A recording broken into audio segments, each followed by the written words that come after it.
Buenas noches, bienvenidos a una nueva edición de Memoria, Verdad y Justicia. Hoy vamos a contarles cuál era el rol que tenían las comisarías durante la represión aquí en la provincia de Mendoza, cuáles fueron utilizadas como centros clandestinos de detención, cuáles fueron usadas para retener a algunas personas que después serían llevadas a la penitenciaría provincial, legalizadas o incluso aún detenidos y desaparecidos. También vamos a recordar la figura de Rubén Bravo, un actor que fue detenido el 21 de octubre de 1976 y permanece hasta el día de hoy desaparecido. Rubén Bravo nació en Mendoza el 17 de marzo de 1950. Era actor de teatro. En 1975 fundó la Asociación de Actores en nuestra provincia. Estaba casado con Mariú Carrera y tenía un hijo de 8 meses. Rubén y Mariú eran militantes del Partido Revolucionario de los Trabajadores. En el año 1976, el PRT se encontraba prácticamente desarticulado. La mayoría de sus militantes habían sido apresados o habían muerto a manos de las Fuerzas Armadas. Rubén y Mariú trabajaban desde su profesión como artistas para mejorar la vida de la gente. Tomaron al teatro como un trabajo, como una herramienta para acercarse al pueblo.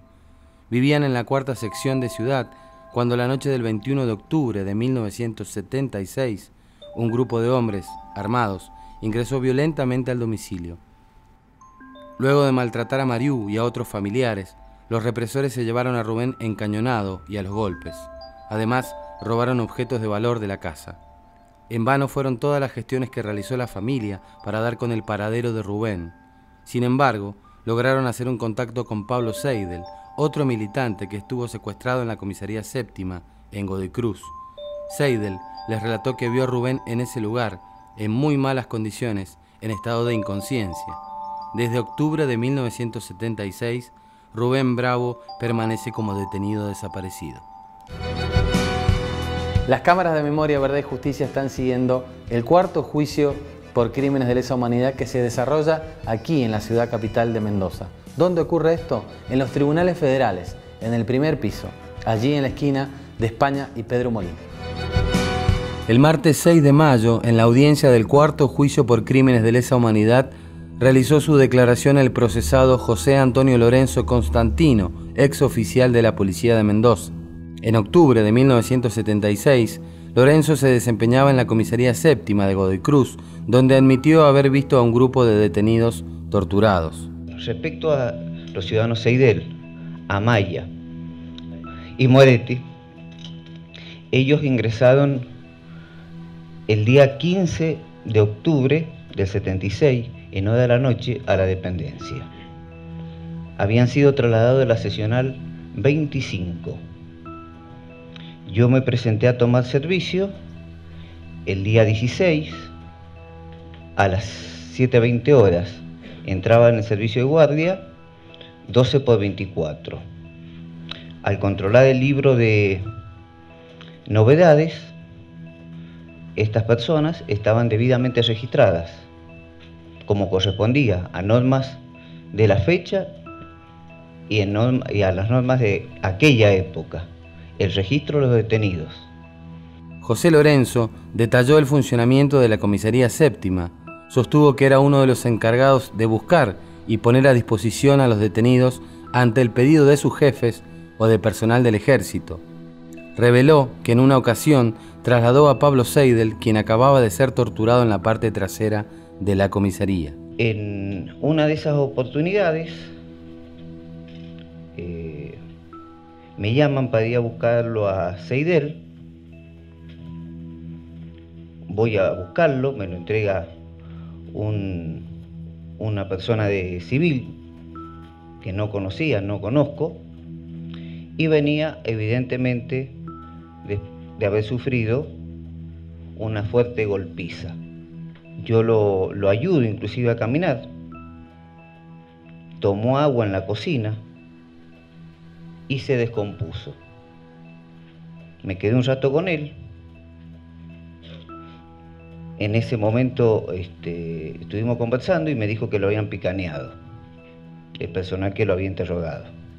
Como decía, lo llevo nuevamente a la celda, le comuniqué al comisario de esta situación y me dijo que no me preocupara, que ellos ya sabían lo que estaba sucediendo, que lo iban a solucionar, porque también entraban como detenidos 3 personas más a la seccional séptima. Una de ellas, Roque Argentino Luna. Roque Argentino Luna ingresó a la dependencia el día 17 de octubre del 76, es decir, un día después de los nombrados Seidel, Amaya y Moretti. Viendo en el expediente, ahí Argentino Roque Luna manifiesta que estando en la celda, aproximadamente para el día 21 de octubre o antes, él observa que conducían, él estuvo también con Ramón Córdoba, él observa que conducían a un muchacho vendado, 2 personas de civil. Ese muchacho vendado resultó ser Amaya, y las personas que lo conducían, él las de civil, que yo no las identifico, no las conozco, nunca las traté, no sé si viven, no viven, él las nombra en su declaración como a Juan Carlos Quiñones, alias el Padrino, y a Manuel Bustos Medinas, ambos integrantes del DEDO. Los reconoce porque él había sido trasladado del DEDO a la seccional séptima, y en el DEDO había, conforme a lo que dice Roque Argentino Luna, había sido torturado por estas 2 personas. José Lorenzo dibujó un croquis de la comisaría séptima. Insistió en que no era parte del aparato organizado para las detenciones ilegales. Desde la querella, el abogado Pablo Salinas le preguntó por el lugar específico en el edificio de la séptima donde se realizaban las torturas. Si puede también indicar dónde fue picaneado Pablo Seidel, el lugar específico donde le aplicaron picana a Pablo Seidel. Mire, doctor, lo he dicho en todo momento. Yo, mi función... No le pregunto su función. Si no, es que puede... no sé, no tengo idea. Lo llevaban en la parte de atrás. Usted dijo atrás. Bueno, atrás. Indíquelo ahí dónde sería. No sé dónde lo llevaban atrás. Atrás habían otras oficinas. Arriba también habían otras oficinas. Estaban otras oficinas. Uno se lo entregaba. Para que avancemos. Sí.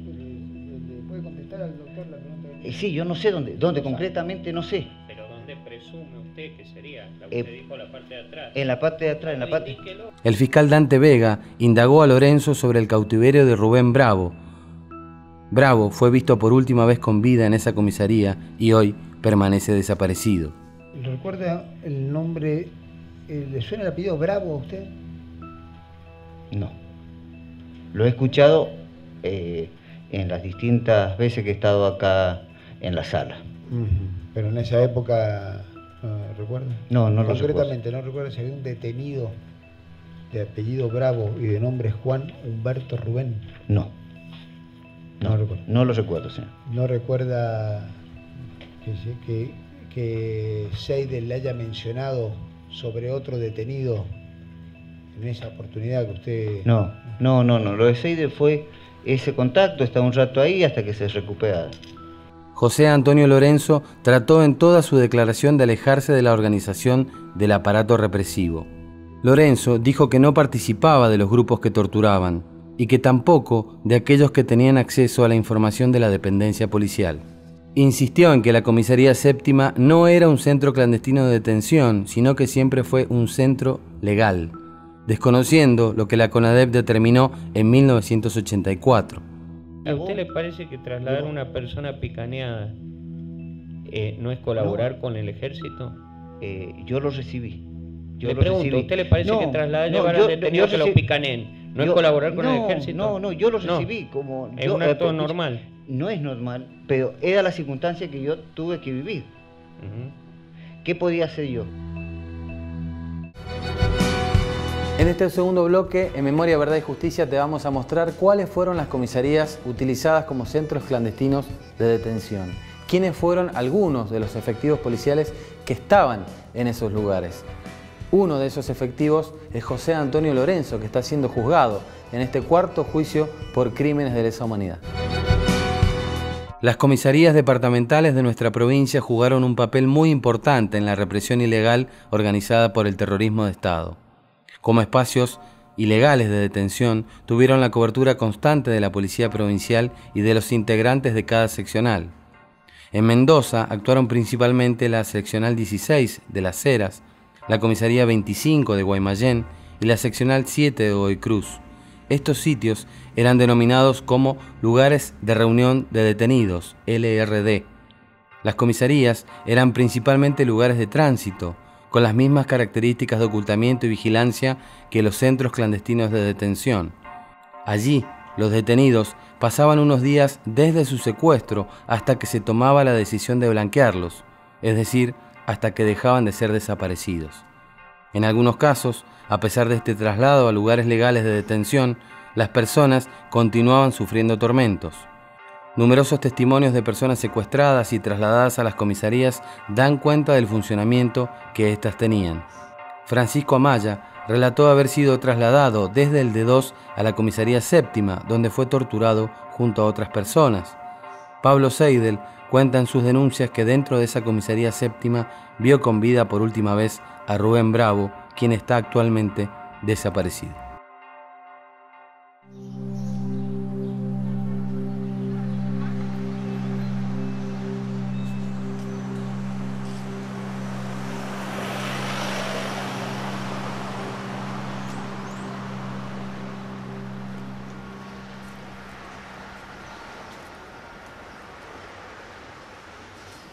Esta es la entrada de la séptima, en donde hace ya unos cuantos años, cuando me secuestraron la terminal, me trajeron previamente meterme en otro lugar que nunca supe cuál era, en donde fui muy castigado.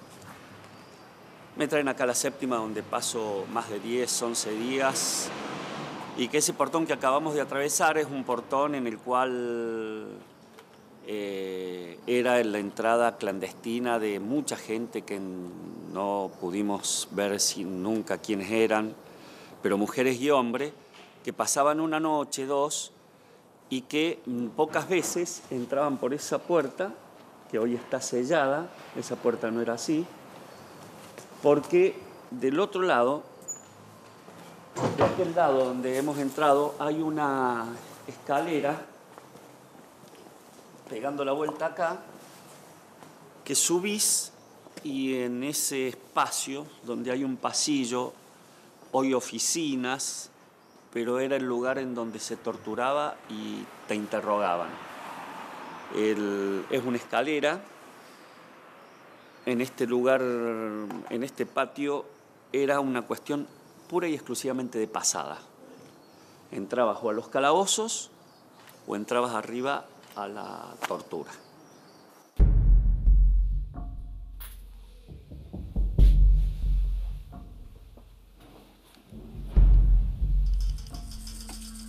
Esta es una de las otras cuestiones, que esta ventana, obviamente esté abierta o cerrada, que estaba abierta muchas veces, toda la otra vida cotidiana de la comisaría no podía, que estaba en esos momentos, no podía estar ajeno a lo que pasaba.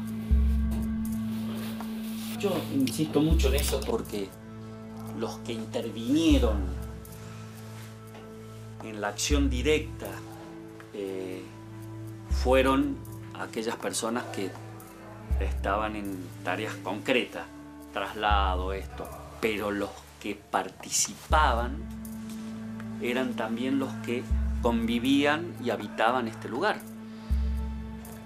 Del otro lado, cuando esa tarde a mí me dice, me desnudan, que bueno, una serie de cuestiones, después de la única vez que me torturan con la picana en la tarde, no en la noche,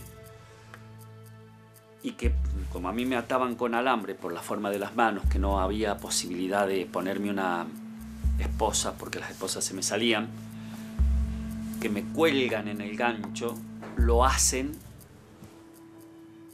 porque el personal de la comisaría dice, ¿qué hago con este?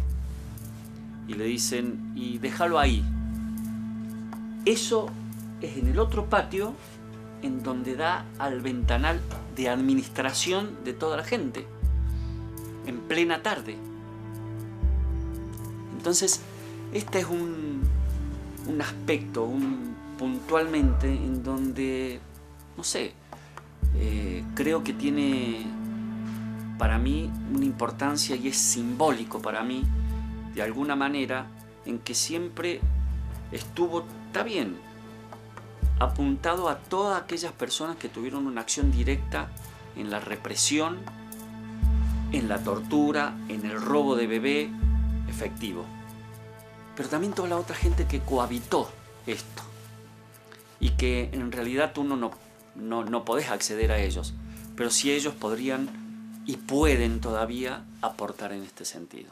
Estar acá no es una mera repetición, volver al lugar en donde torturaron a tantos compañeros, en donde hubo momentos horrorosos, en donde como edificio se mantuvo tantos años oculto lo que pasó. Hacer un recuerdo de esto va muy relacionado con lo que uno va construyendo en estos años. Yo no creo que nosotros, los que estuvimos en esta situación, quedemos pegados solamente en lo que pasó en esa sala de tortura. Lo que más te produce la necesidad de poder poner a luz todo esto, de visibilizar toda esta situación, es cómo siguió funcionando. Acá pasaron cosas terribles.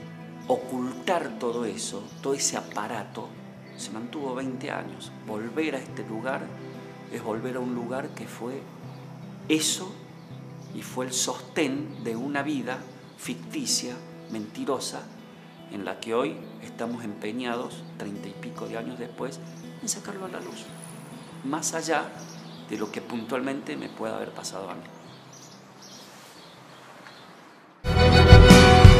Bueno, mi papá era un actor de teatro y radioteatro de Mendoza, que además fue el primer secretario general de la Asociación Argentina de Actores en la delegación de acá de Mendoza, y además era un militante político. Él fue secuestrado el 21 de octubre del 76, yo tenía 8 meses, así que verdaderamente no tengo recuerdos de él personales, pero sí, mi familia me ayudó a transmitir lo que él significaba y por eso hoy, 24 de marzo, estamos acá diciendo presente. Se me habló desde chiquito, igual a que un montón de compañeros, de la vocación transformadora que tenían esos proyectos más allá del color político, inclusive apuntando a un país mejor, a un lugar mejor, y eso se veía ya en las formas, en las prácticas de ellos cotidianas de cada día de esa época. Por eso también creo que la represión fue tan fuerte, porque lo que se intentó coartar para siempre era un proyecto político sumamente fuerte y renovador de muchas de las cosas de acá de la provincia y de Argentina, América Latina. Así que junto con mi familia, ahora también con mi hija, venimos a marchar y a exigir justicia y a decir que no nos vamos a olvidar y no perdonamos a los genocidas. Último bloque de Memoria, Verdad y Justicia, con una entrevista muy esperada para este programa de televisión. Nos visita Mariú Carrera, de familiares de detenidos desaparecidos por razones políticas de Mendoza. Mariú, ¿cómo estás? Buenas noches. Bueno, bien, contenta de estar acá. Gracias por venir. No, por favor. Mariú, llegó una etapa en la Argentina y en Mendoza en particular sobre la cual se vino luchando mucho, ¿no? O sea, se luchó mucho, se resistió mucho, que son los juicios. En este caso, en Mendoza, estamos en el 4º juicio por crímenes de lesa humanidad y están sentados en el banquillo de los acusados los ex jueces, algunos de ellos, no todos, pero 4 por lo menos. ¿Cómo estás viviendo este proceso? Bueno, es un proceso muy fuerte. Ver a los responsables del terrorismo de Estado sentados en el banquillo de los acusados. Ver, en otros momentos hemos visto militares, policías, pero ahora vemos el conjunto de las personas que llevaron a cabo ese terrorismo de Estado. Y la lectura que va haciendo el Ministerio Público de las causas por las cuales se los acusa, tanto a los militares y policías como a los jueces, bueno, con esa objetividad, ese raciocinio que tiene la letra escrita, te va introduciendo en un espacio que realmente es muy fuerte, exige un enorme control, porque yo creo que eso es la justicia. La justicia no le pertenece solamente a la justicia no es solo para los genocidas, la justicia es para mí un espacio, un plano que se alcanza transitando diariamente la exigencia de justicia, haciendo durante todo el tiempo, creyendo o no creyendo en la justicia, pero exigiéndola. Entonces, en algún momento, con tantas cosas que van pasando en tu vida, en el país, en tu sociedad, pareciera que se abre ese espacio de la justicia. Y entonces te encontrás en el mismo espacio físico con aquellos que fueron los que pudieron haber hecho algo por tus familiares, por los que pedían y denunciaban sus torturas, sus vejaciones, y que no solamente dieron vuelta a la cara, sino que hasta el día de hoy siguen hablando de nosotros como delincuentes. En las declaraciones del ex juez Romano fue claramente planteado así, ¿no? Los delincuentes. Y en realidad eran mi mamá, mi papá, Albino Pérez, los Talquenca, los Bustamante, los Escames, eran familias que buscábamos a nuestros seres queridos y que por lo tanto llegábamos a la presentación de un habeas corpus para que nos dijeran dónde estaban, por qué razón los tenían detenidos. Y eso nunca fue respondido, y cuando 38 años después se llega a tenerlos como imputados en el banquillo de los acusados y se leen sus acciones, ellos nos nombran como delincuentes. Nunca nos vieron y creo que no nos verán como ciudadanos que unos militábamos, otros como mis padres no.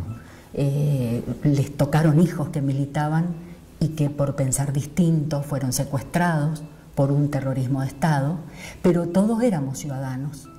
Y la respuesta fue la que hoy dan, la que hoy siguen manteniendo. Éramos delincuentes a los que no había que contestar, por los que no había que hacer justicia y por los que hoy mismo se siguen sintiendo presos políticos. Es muy impresionante sobre todo el rol de Romano y lo que él argumenta, ¿no? Desde decir que no contaba con recursos como fiscal, que no tenía empleados, que no tenía fotocopiadora, hasta la vergüenza de dar como argumento de que recibían un sueldo miserable y que él tenía que empujar su auto para ir a trabajar. O sea, ni siquiera el más mínimo reconocimiento de su rol y de su responsabilidad, porque él era un fiscal. Él tenía que investigar. Sí, como llamarle a esta democracia, que indudablemente tiene sus defectos, porque está hecha por personas y las personas tenemos defectos, pero a esta democracia él la llama una dictadura democrática en su declaración. Dictadura democrática. En la dictadura cívico-militar nosotros, este país, perdió 30.000 personas. Mataron a 30.000 personas. Buscamos a 400 niños nacidos en cautiverio. Y él hace el parangón, él cree y piensa y sostiene que esta es una dictadura democrática, ¿no? Realmente es muy duro escuchar todo eso y los sentimientos que se viven son complejos. Yo sostengo que muchas de las cosas que se producen allí son para provocar nuestra respuesta. Y nosotros llevamos muchos años de una gimnasia en la que la provocación finalmente no nos ha tocado. No respondemos a la provocación, porque creemos en la justicia, le hemos otorgado a la justicia el poder de darnos respuesta, no solo a nosotros, sino a esta sociedad, a todos. Mariu, por último, ¿qué crees que nos dejan los juicios? No solamente a nosotros, a mí como periodista que voy y hago la cobertura, el programa que está permanentemente allí con sus cámaras, a ustedes como familiares, a la sociedad de Mendoza, ¿qué le deja el juicio?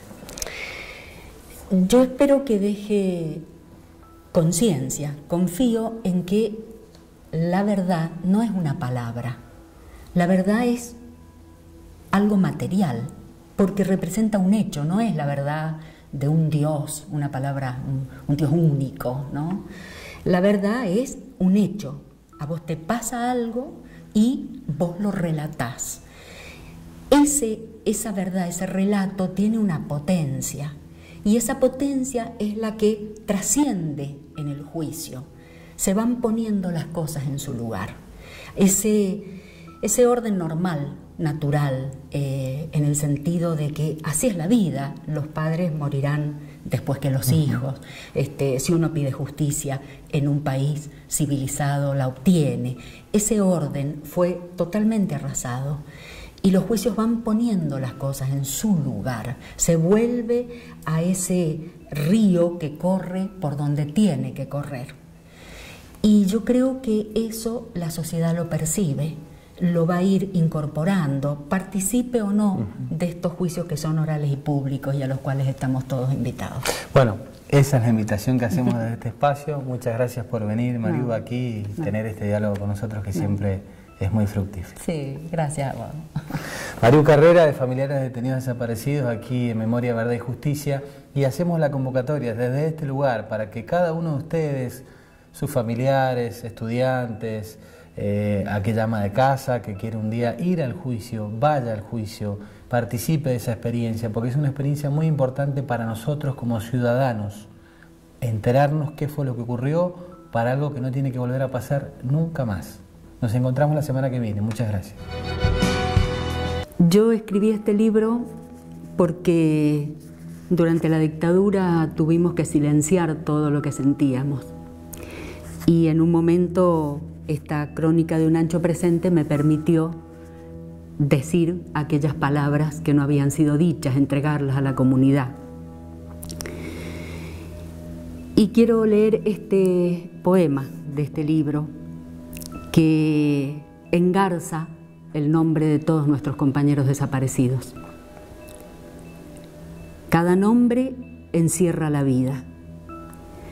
Cada nombre provoca suspiros, despierta ternuras, espacios, olores. Cada nombre escrito millones de veces, enviado al cosmos buscando a su dueño. Cuando toda palabra se acabe, cuando todos los tiempos terminen, sus nombres benditos seguirán regresando, flotarán en el aire, crecerán en flores, rondarán los balcones, despertando a todos.